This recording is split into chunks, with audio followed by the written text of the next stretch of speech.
Liberal feminist runs off to Turkey to marry Muslim lover, begs to come back after brutal wedding gift. Lacey McCauley is a violent left-wing nut who helps organize Antifa communist riots across America, and was featured in Project Veritas' undercover video where she was one of the morons behind the violent disrupt protests during Trump's inauguration. Just like every other brain-dead moron on the left, McCauley fell in love with Muslims and Islam and became obsessed with helping Muslim terrorists disguised as refugees, determined to prove to the world that Islam is a religion of peace.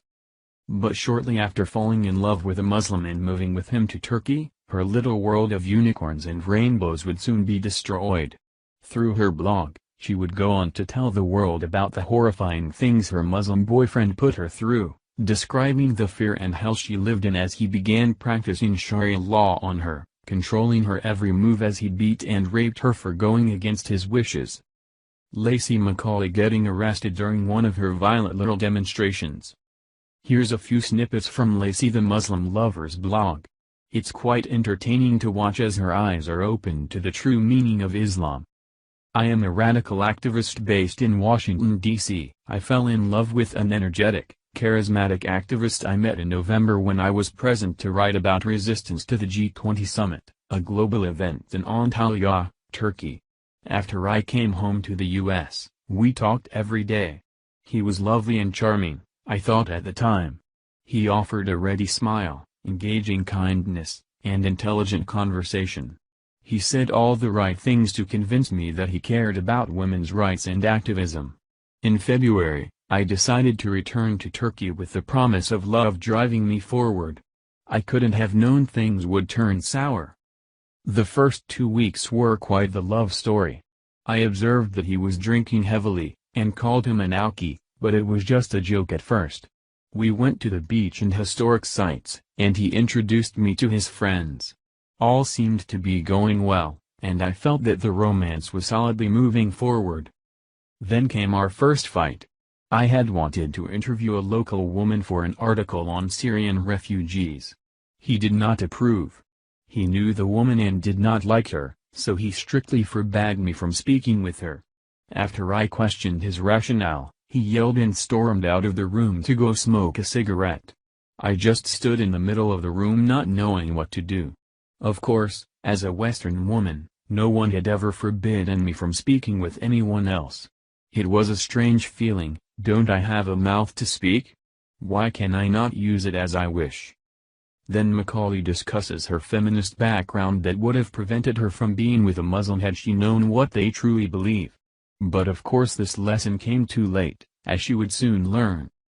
This is elementary feminism. No man has the power to silence a woman, just because he is a man. How far backwards things would slide in the coming weeks. What I found over the next few weeks was absolute frustration of my efforts to do my advocacy work. I had put myself in a place of dependence upon a person who, as it turned out, would have liked to keep me by his side and control my every move. He hindered, rather than helped, the work I tried to do there. Hilariously, McCauley would soon realize that people who criticize Islam are not bigots at all. As her life was transformed into a living hell with her Muslim boyfriend. Things deteriorated rapidly. His insecurity and childishness got worse.